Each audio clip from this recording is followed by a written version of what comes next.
everyone. How is everyone doing? I'm aware we've got the 3 o'clock on day 2 and we're talking about sport. So hope everyone's feeling like limbered up and raring to go. We've got a really amazing year ahead of us. We've got 8 months left of it. But unquestionably, this is probably going to be the biggest ad opportunity for a generation with regards to sport. We're joined today by an expert panel. I thought I should probably introduce myself first before I introduce everybody else here and we hear their great and insightful knowledge. My name's Caroline Ayling. I am Marketing Director at John Ayling Associates, an independent media agency, but I have spent the last 15 years pre-pandemic working in sports marketing. So this is absolutely my passion point.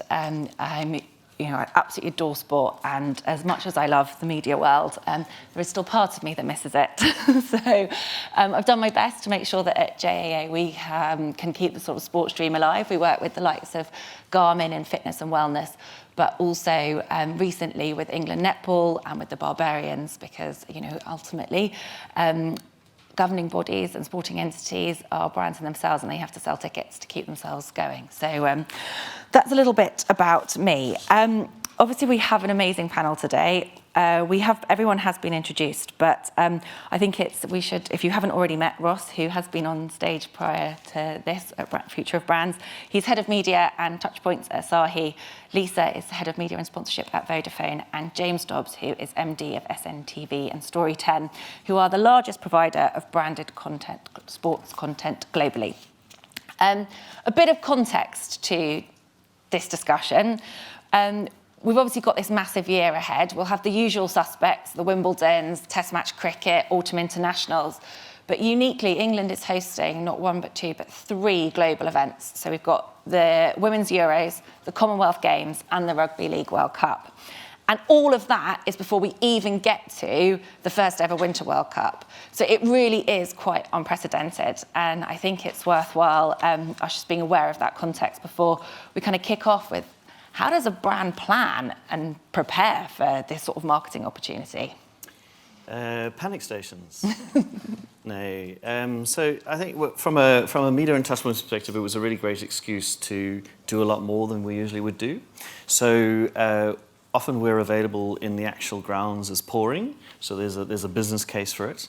And I think one of the biggest problems we have is, if you think of our category being beer, it's naturally consumed when it's warm. So in the UK and Canada and Sweden, that's June, July, August.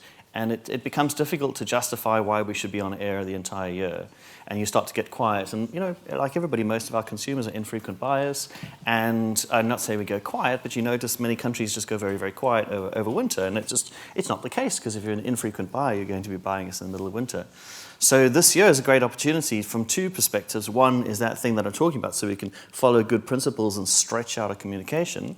And then the other one is just the fact that it is an amazing opportunity to connect with people. We have, in the UK, we have Peroni Nastrazzurra and Asahi Super Dry and Grolsch and Cosell and Pilsner Urquell, but the first 3 are the ones where we are super challenger brands. We're not nearly as big as the ones I used to work for in my old days.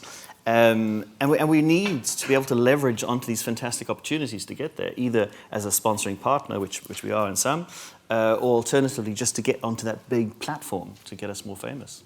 And have you approached it differently this year? It's just been a completely clean sheet of paper. Well, we did have the business as usual plan, and we knew exactly where we were going. Obviously, everybody here knew what was going to happen anyway. But if you compare what we did last year to what we're doing this year, it's a completely different thing.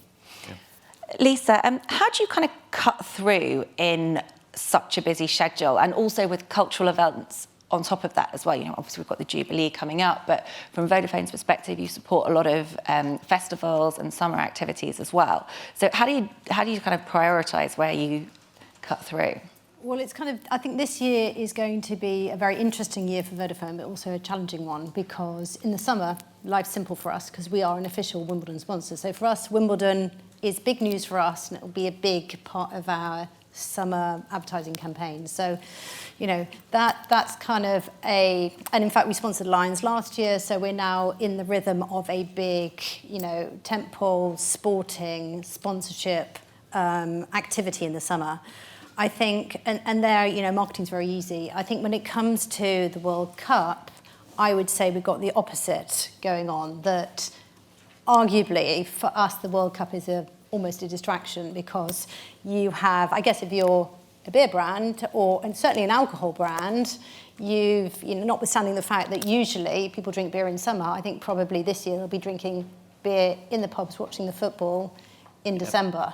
So for you, it's potentially a perfect storm. For us, it's actually really challenging, because we normally have a very different agenda at Christmas. Normally at Christmas, we play into, caring, giving, society. Last year, our Christmas campaign didn't even sell a phone. We just invited the public to hand in their old phones so we could give, connectivity those without. Now, that message is really normally lands incredibly well at Christmas, and people's mindset is a kind of slightly more emotional, sentimental.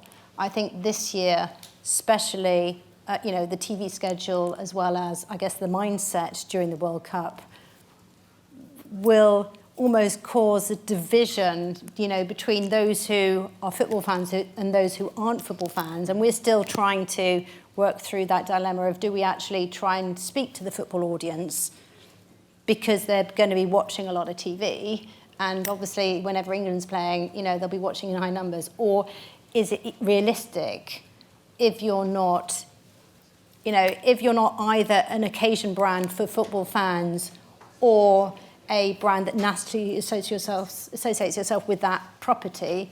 Can you cut through? Can you be in that conversation? Or is it better for you to actually, talk to the football widows who are not a part of that environment and that conversation? How are you going about sort of modelling that? How is that? Yeah, we haven't quite worked through it. We know what our campaign is going to be. We haven't quite, we know what our usual kind of media channels of strength are. I think it's going to look very different this year because of the cost of TV and because of the way the audience is skewed. So I think probably our media plan needs to take a slightly different shape this year. James, from a sort of content production perspective, have you found more brands coming to you with this opportunity on the horizon? Well, I think first of all, I just want to say I know what it feels like. When you're the rubbish guest on Graham Norton, they always have two Hollywood stars, and then you get a mid-tier British comedian. It's great to be here. I think re the World Cup, whether it's a summer or a winter World Cup, it's a big deal, right? Because it's a big sporting event, but it cuts across. It's social as well. It's a news event for everybody. So, but you're right, the fact that it's coinciding with Christmas and that Q4 marketing spend, I think brands are maybe thinking a little bit more ambitiously how they can do things differently this year. The official partners that we work with around the official FIFA partners are way more advanced, as you'd expect, and they've got a pretty set idea in their mind of how they want to activate. But to Lisa's point around what do the non-official partners do, how do they approach it? What we're seeing is that, how do you leverage the organic interest that there is from sports fans and non-sports fans around the World Cup, but not actually associated with the football? So what we're creating a lot of kind of branded content around is the athletes themselves. So follow the journey of those athletes, what it means for them to be the challenges they face from a human perspective, what it means to represent their country. And you can do all of that human narrative, which creates that kind of emotional connection. And it can be quite purpose-led. There's lots of human strands there that a brand can align with. And the beauty of that is that, you can activate that months out before the World Cup, follow their journey to the build-up throughout the World Cup, and then afterwards. And it extends the life cycle of that brand activation as opposed to just directly activating around the sort of 4 weeks of sport itself. Yeah, absolutely. I think you've mentioned it there, James, but also Lisa, that we're not really sure what the market's going to do. And at JEA, we've sort of got this prediction. It's constantly moving, but it looks like ITV's revenue will be up 21% come November year on year. We do also have experience of knowing that all of this hype and even this conversation here is just helping build that. And actually, it is quite uncertain, the future. You can't really predict it. We were having a chat in the office about it, and someone said, yeah, but in France 1998, and half of the office weren't even born then. So like, what? But they were saying, you know, there was this huge hype around inflation over June, July, but actually it hit May because everybody kind of panicked. And I think this idea of predictions is quite challenging. I mean, I don't know, do you have any ideas, Ross, where you think it might go? It's worrying because this is a very expensive time. And I mean, expensive from the whole process, you know, the cost of goods sold. So we're not really at liberty to just go and spend willy-nilly. We need to, it's really interesting that you mentioned ITV. So I was around in 1998. And I remember in early 2000s, you know, this amazing buying mechanic, which was a world leader, it's the only way, the best thing in the entire world. You know, we've got to find other ways to get around that. And, you know, 20 years ago, we didn't have any other ways. And quite frankly, now we do. There's many opportunities for us to go by. And I have to be honest, if it becomes something we can't get into, we've got other options, many other options. Yeah. Yeah.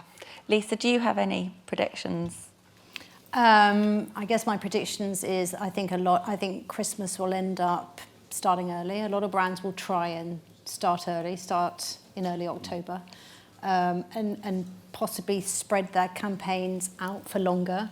Unfortunately, though, that does mean that the TV inflation will start earlier as well. Yeah. So I think, you know, linear TV will be a very hot marketplace. So yeah, there's concerns around the cost of media, but then also I have questions around how we best cut through, as well as where we try to cut through. So I think we have a lot of parts to line up so that we make sure, certainly from a Vodafone's point of view, our message, because we're clear on what our message needs to be, we need to really work through how we land that in the right moment with the right audience when they are in the right mindset. And I think probably, you know, it's not enough to just say, oh, World Cup, we'll have big TV audiences, you know, let you know, all those, you know, all that lovely, that rich audience in terms of, you know, if you have a male skew, if you have a young skew, if you kind of, you know, the data might look great. But I think you have to work through whether, you know, your audience will be in the right mindset in that moment and your message will land amongst other advertisers. And I think a lot of the advertisers around football are very predictable because, you know, we've always seen beer brands, football brands, sports brands in sporting ad breaks. So you have to kind of work through, is your brand going to cut through and feel relevant and appropriate in that moment? So I think there's quite a lot to line up, and it's not just about looking at the data or looking at the pricing, but it's also trying to put yourself in the minds of your audience in that moment. I think just one other knock-on effect of a World Cup being later in the year is, I mean, the World Cup itself starts sort of late November, which is kind of late compared to the traditional Christmas campaign. So it might be people, some of that are advertising directly around the event might keep their powder dry, try and allow some of the other campaigns to launch and then sort of make a bang at the start of the competition. But I think also, you know, in a tradition, in a World Cup year, the summer is suffocated by the World Cup and it sucks in a lot of dollars, like advertising dollars. Without that taking place in the summer now, does it free up an opportunity for other events like the Women's Euros or the Commonwealth Games to, you know, for some extra activation around those, people to align with those? So I think there will always be a lot of spend around a World Cup, but this year might be different, but not in the way we think, maybe to the benefit of other events that are taking place in the summer. Yeah, it's really interesting, this idea of when you go for it. And I sort of wonder if you're obviously already planning, you've got your plans through for the rest of the year. Would a brand be too late to come to the party now? Like, what sort of budgets and also the diversification of where you're spending that budget? You know, is it too late now if you're a brand out there who has gone, oh, crikey, there's a really good seminar on today, I should get onto that? Well, I mean, I think you know, most of us would have planned previously, definitely, but we're still getting opportunities. So we did a thing which we will announce soon. It's really exciting in the sporting space, and it was announced to investors, but nobody else, and TalkSport phoned. And they had an awesome opportunity, which we would never previously considered. And if it is TV, clearly you've got that big issue. I mean, in the old days, we used to do rugby at Diageo. We used to book these things 10 years in advance and make sure we'd covered everything, so we get the before the interview, after the interview, all that kind of thing. But the proliferation now is just so fantastic. I mean, we were talking to Twitch about an opportunity, which you didn't have to pre-book and think about. We were talking to Amazon Prime about something. So look, I mean, if you hadn't prepared for it now, I think you should sort of smack yourself on the back of the head. But I think there's still space. Definitely still space. Yeah, I would say that I don't think the world ends with sport, because I think we're also involved with music and music festivals at Vodafone, and I think after 2 years of being at home, physical communal events are going to have disproportionate significance this year. I think the summer for music as well will be amazing. And so there are opportunities, whether it's sponsorship or experiential opportunities you're looking for, where you want to be physically present with your customers, or just you want your brand to be part of that celebration that I think we'll all be enjoying this summer, which is being back out in good weather together, enjoying sport and entertainment. I think the opportunities extend beyond these very big, very expensive sporting properties. There's probably there are a lot of opportunities at that second layer, I'd say, as well. Yeah, I think it's never too late to activate, to be honest. I've put an example. We were at the Winter Olympics this year, and Amiga came in, and obviously with the COVID bubbles, they'd been able to free one of their athletes from the COVID bubble for sort of 15 minutes and said, right, we've got him, we don't know what we want to do with him, can you help? So one of our crews, we just did a kind of like a bite-sized athlete profile, talk about his values, what it meant to be at the games, and it went out that night and it got picked up by about sort of 65 media organisations internationally. So I think as long as you're reactive, there's always an opportunity. I think where you do need to sort of like get things aligned now is the assets. Just start thinking about whether that be talent or whether that be your creative, what you're going to do, is start getting those sort of things aligned. But some of the most creative campaigns we see are the people who are totally reactive and just vibe with whatever's going viral at that time. So I never think it's too late to activate. Great, thank you. Something I'm really passionate about is women's sport, and I think it's a real opportunity for brands, and potentially at a slightly different price point, although hopefully not for too long. We've had loads of landmark events recently. The new camp was at capacity for the Women's UEFA Champions League semi-finals. The TikTok Women's Six Nations was selling out Premiership grounds, and I mean, it's called the TikTok, they got a title sponsor, which is amazing. I was listening to the Marcoms lead at the Women's Euros, Lucy Roberts-Hartley. She said that they had sold out for the final within an hour. Brilliant. And all England and Northern Ireland group games have been sold out, which is really quite amazing.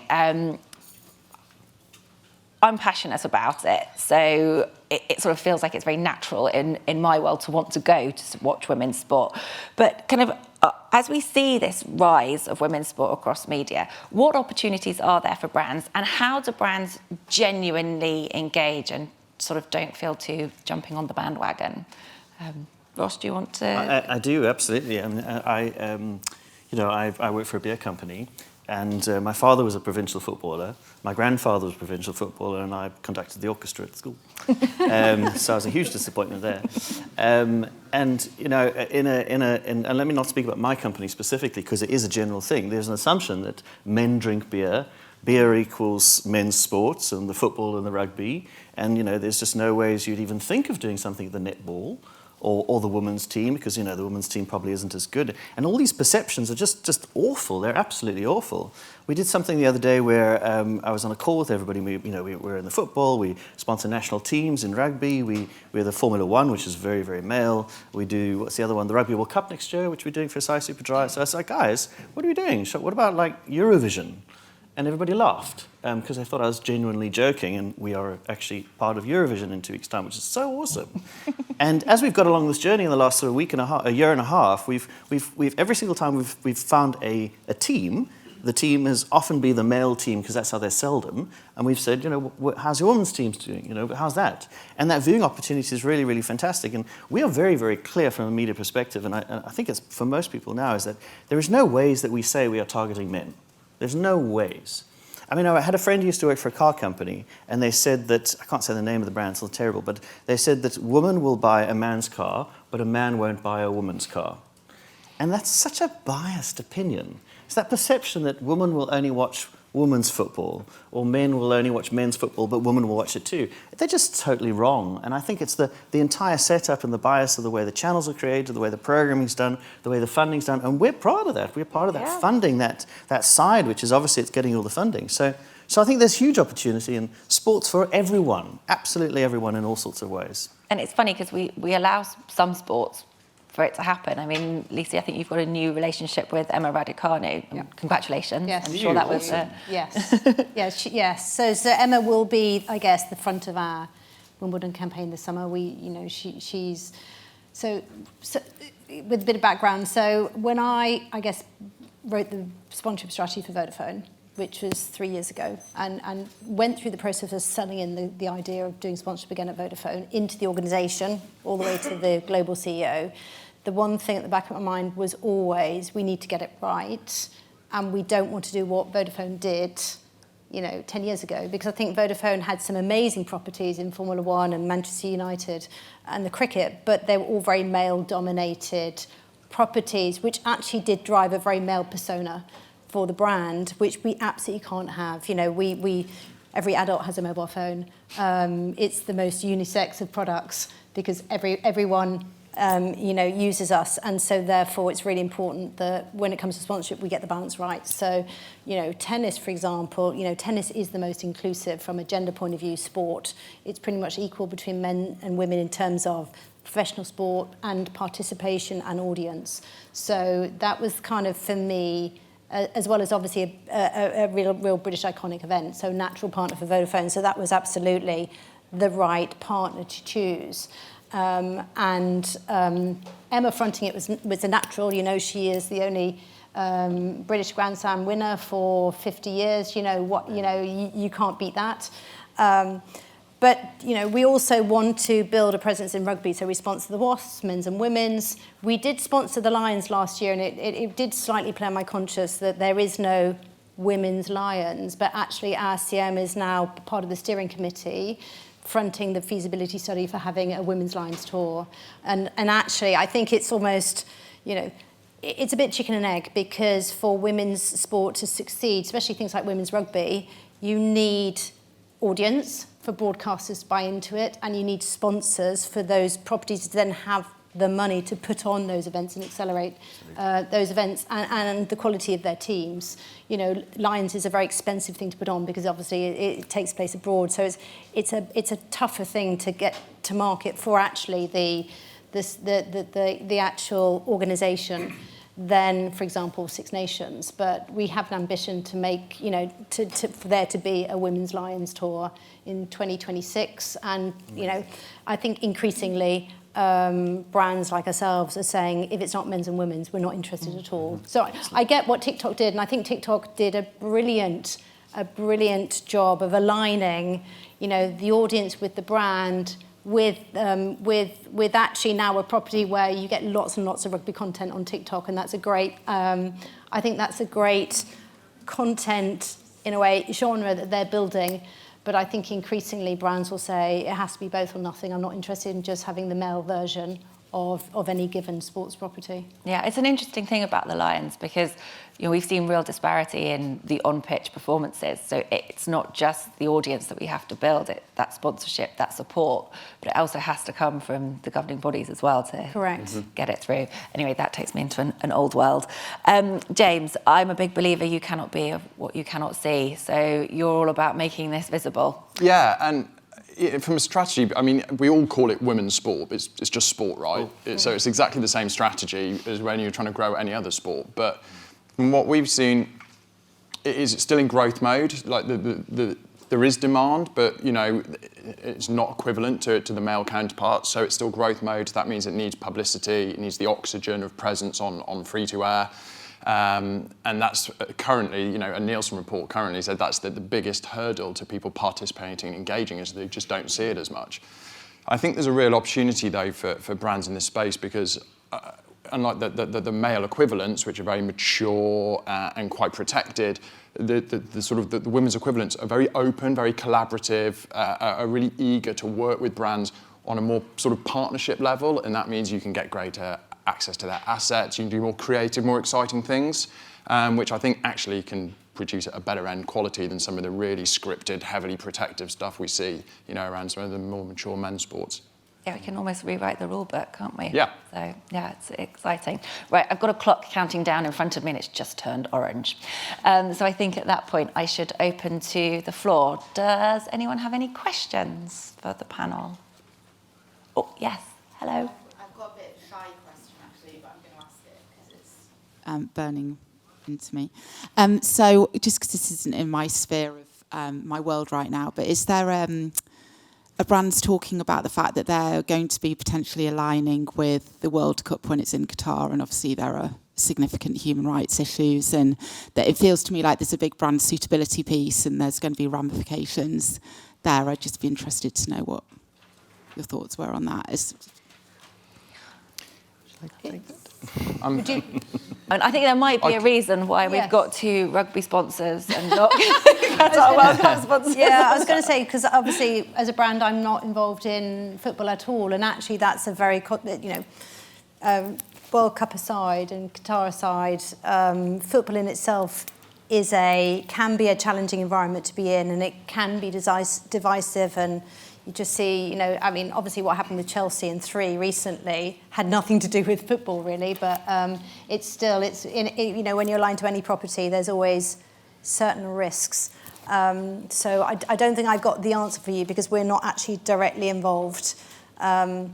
But I don't know if... Well, I think, the real sensitivity is around the official partners of the games, right? So they have to, they're obliged to activate. They spent all this money on it, and so they will have to tread a very fine line. For non-official partners, it's actually a real opportunity. As I mentioned at the start, the athletes who are going, the footballers who are going, are all canvases for brands, and these footballers all have strong opinions, around human rights. So there's a real opportunity for a brand to use one of those ambassadors to actually talk quite openly about their concerns about being in Qatar or wider human rights or whatever that issue may be, and the brand can align that, and that's a way that you are leveraging the organic interest in the World Cup, but talking about it in a very authentic and very honest way. I think there's an interesting point to Lisa there, that if you look at Gareth Southgate's leadership of this England brand that he is creating, and I think it's fair to say that he has a vision for what he wants it to be. He's not going to shy away. I'm sure there'll be, pity the press officer that's going to have to go through all that media training, but there's going to be, he's got a brand vision, so it's going to be a really interesting time for him to navigate and for them to navigate as well. Any more? I've got one last question, which is actually the world of sport. The reason I moved from sports marketing into sort of agency marketing was because of the pandemic. And I had a 7-month-old baby at the time and was sort of freelancing at Diageo, actually. And then the world sort of fell apart, as it were.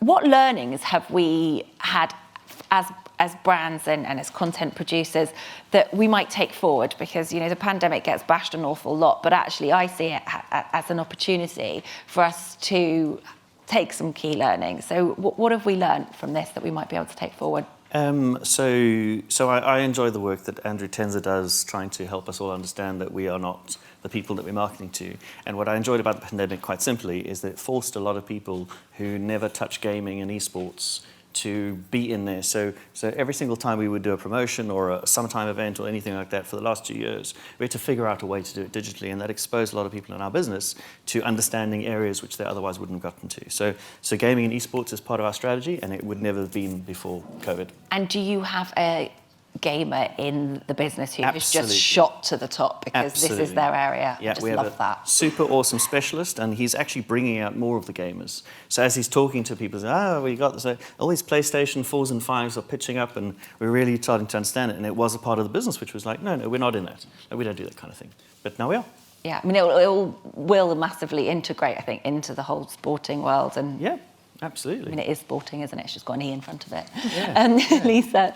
I would say, I mean, obviously Vodafone's a connectivity technology brand, so we will always approach any kind of sponsorship activation with a technology lens. You know, what can we add to the experience, whether you're at home watching it, whether you're in stadia watching it, whether you're a participant in that sport. So that's always been a part of our agenda. I think the challenge we had last year is we had to actually activate a sports property during the pandemic when actually no fans could be present. So that had to accelerate the experience we were giving fans watching the British Irish Lions at home. But actually, I mean, I think we would have done that anyway because that's sort of part of almost our brand raison d'etre.